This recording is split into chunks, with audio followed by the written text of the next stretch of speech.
Hello and welcome to another Fred and John Talks. Hope you enjoy the topic we cover today. It's an important topic. John is going to. Hello, John. Hello, Fred. Sorry, forgot to greet my best friend. I'm going to be the peanut gallery today because John's done a lot of research on this, and it has to do with, among other things, the major theme is how the low birth rate and other governmental, where government comes in with different policies, and death rates, especially from fentanyl, we're not replenishing the population. But, take it away, John. Fred, you remember the Chicken Little saying? Chicken Little said, the sky is falling. Sure do. The birth rate is falling. That's the latest. Chicken Little says the birth rate is falling. Good. I think we're off to a good start there, John, for a good conversation. The big question is why. Now, I know how babies are made. I used to make a living out of delivering babies. So I'm kind of confused now that I see our birth rate is below 2.1 per woman per 1,000 women, which means that we can't replenish ourselves. And this is also going on in other countries as well, unfortunately. Yeah. I would guess a lot of Western European countries. South Korea actually is one of the worst. Oh, South Korea. One of the worst birth rates. South Korea. South Korea. Okay, would never guess that one. And even China is having trouble catching up because remember they used to have a one-child policy? Yeah, I sure do. And they stopped that, I think, in around 2015, which is not that far back. No. And they still have not been able to climb out of the decline. So, and how striking is that, given that China is the land of the largest population? Well, India has the largest population. India but does. China... They're dropping. I think they've had a net loss almost year to year of 800,000 to 1 million people. So that governmental mandate of one child in China caught up with them, and even though they've reversed it in 2015, I think it was. Might be too little, too late. Yeah, it's like they're still on the decline. Yeah. Still they're becoming older. The population's becoming older. That's a bit of a shocker. Again, given how many people, the population at one time, how high it was. Yeah. So I don't suspect that's the issue in India. No, I don't think it is an issue in India that I'm aware of. Yeah. Well, I keep wondering about why are women not having babies. I know it's easier to not have a baby in some respects. It even brings me to the point of wondering why our country that we live in the United States right now, why it seems like half the country is okay with not promoting birth or promoting children to be born, and the other half seem to be more on the side of protecting birth or protecting births and having children. Mm-hmm.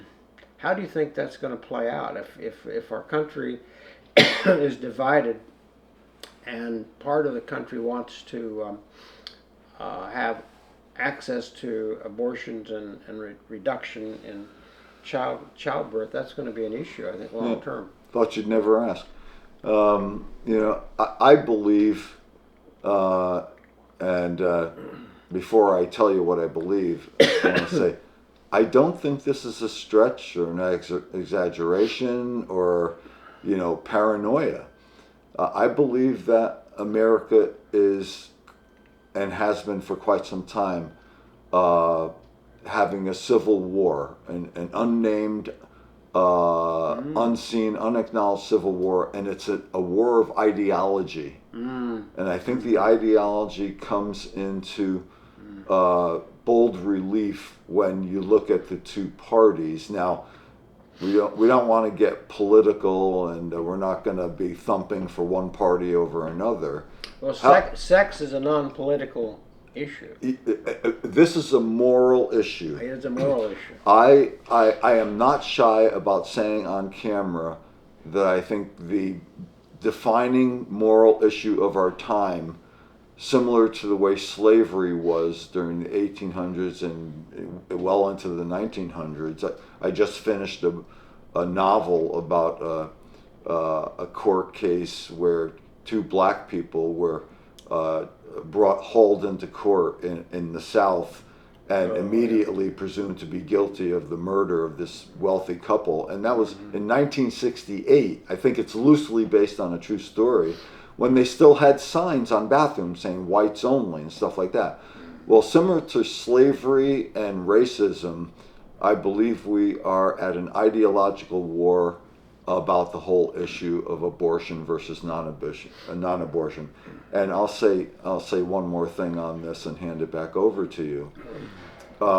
Without mentioning political parties, but you can fill in the blanks, it's in the news, it's abundantly evident. I was chilled to the bone when I came across recently online one of the political parties saying that if they win the election, then here's going to be our policies on abortion. And it was a bullet pointed five points. And the one that brought me almost to tears, but I went more to feeling enraged, because it's a moral issue. It's not merely a political issue. That's why we're not naming political parties. Well, it's life, death, isn't it? Okay, one of the 5 bullet points was that they wanted to make it legal and unable to be prosecuted, that if after a failed abortion, the baby was born alive, it would be legal and non-prosecutorial to deny that baby sustenance and medical care and just let it die. Which leads to one more thing. I was having a conversation with a friend of mine who's a college professor about religion, ethics, philosophy. And he said to me, and I agreed, that harkens back to a pagan mentality about life, when some of the ancient societies, among them the Romans and the Greeks, where if they wanted to do away with a baby, they had it born, and then they put it out to exposure. Into the wild. Into the wild, they would leave the baby to be devoured by wild beasts. That's paganism. That's pure evil. So has part of our country and the thoughts of some of the people in our country come to the point of wanting to put babies into the wild, left to their own devices, basically? Yeah, but they sanitize it now. They don't leave them out to wild beasts, but they chop them to bits in the womb. And again, let me emphasize, if this doesn't bring people to tears, then you have a heart of stone. A baby being born alive after an abortion gone wrong can legally be denied sustenance and medical care and be allowed just to die. I would never have been able to deal with that when I was practicing obstetrics and gynecology. I had a lot of babies that I delivered over the years that were floppy and blue and limp, and it would crush my heart whenever we had to work on them to revive them and resuscitate them. And as a physician, you're always taught to sustain life, protect life, and to try and bring back life when it's possible. So can I just ask, yeah, isn't that part of whatever happened to the Hippocratic Oath that says do no harm? Maybe there's now a new secular, distracted version of it. There's a secular religion.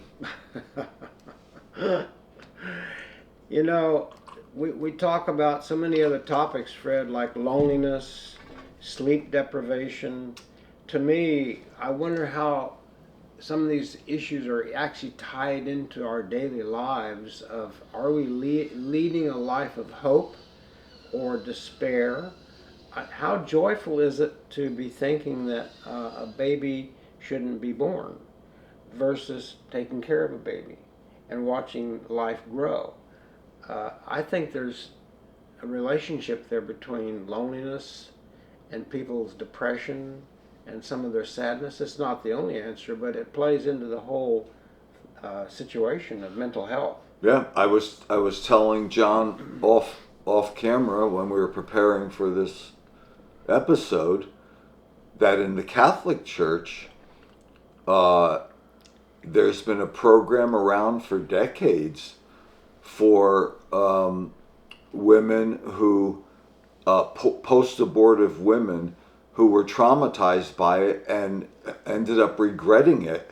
Some of whom committed suicide, others of whom had severe mental health problems, and it's called Project Rachel. I believe it's still going strong.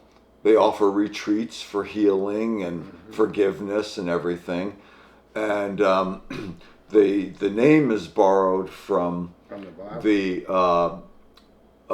gospel, in which the murderous Herod, when he hears that there's going to be a new king born, he goes in search of him to murder him, and he doesn't end up finding Jesus. Of course, we know how that played out. Jesus lived out his life and then died a horrific death on a cross.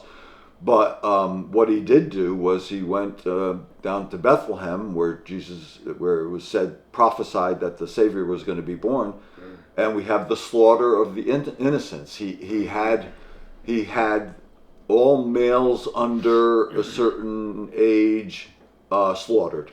It's called the slaughter of the of the innocents, and then there's a line, a very plaintive, sad line about Rachel weeping for her children, her lost children, the slaughter of the innocents. And that's been going on since 1973. Well, that's a good resource for our viewers to be aware of if they have any kind Project Rachel. Any conflicts or any concern about that. If that applies to them or could help them. Yeah.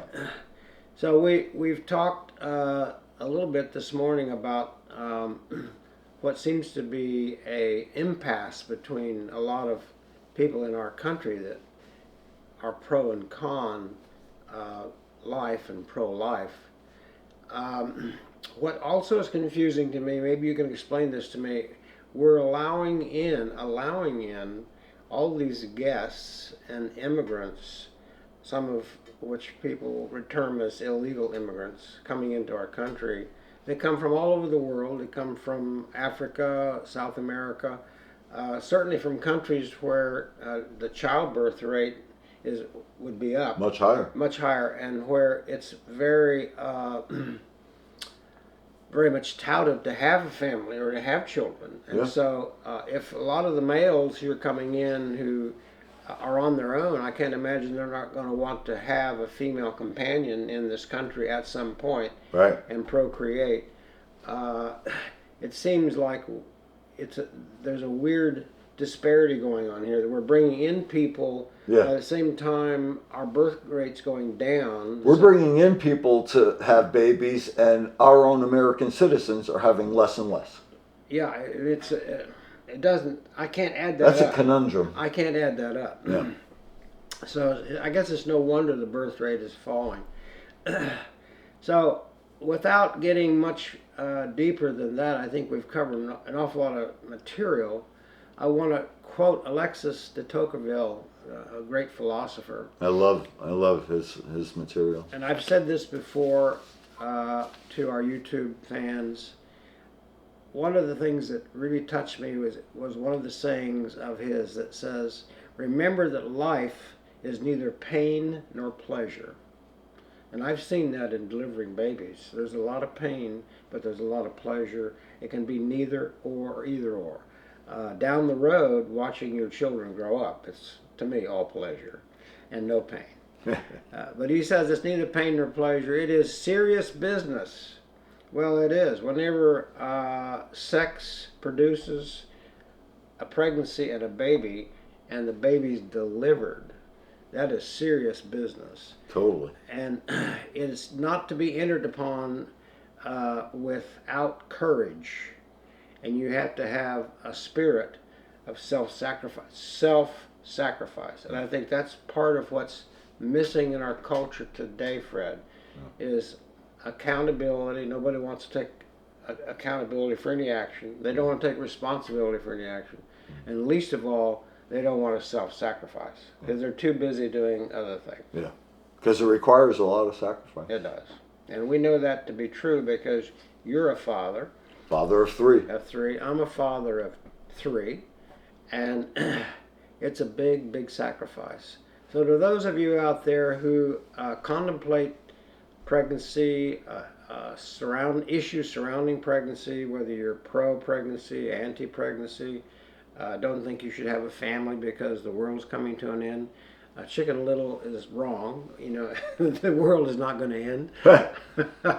And even though the birth rate is falling, it can always increase. And as a doctor of gynecology, I can tell you the birth rate can go up. It just takes a little bit of getting together. Yes, it does. And it takes change, on a gradual level. It doesn't happen overnight. But where are we heading if this not only doesn't change, but gets worse? I think we're headed further and further south over the cliff. And I think you brought up a moment ago that it is a moral issue in our country, throughout the world, really. That's something you should pray about and think about. I believe it is the defining moral issue of our time, just as in Lincoln's time, slavery was the defining moral issue. And now we look back at slavery with horror. I believe that there will come a day long after John and I have left this world where this abortion on demand, partial birth abortion, babies being born after botched abortion and allowed to be killed, that will be looked back on to have been barbaric. Great disfavor. So we'll leave it at that and have another topic in another episode that's even more stunning than this. What do you say? Indeed. That sounds good. That's a wrap. That's a wrap.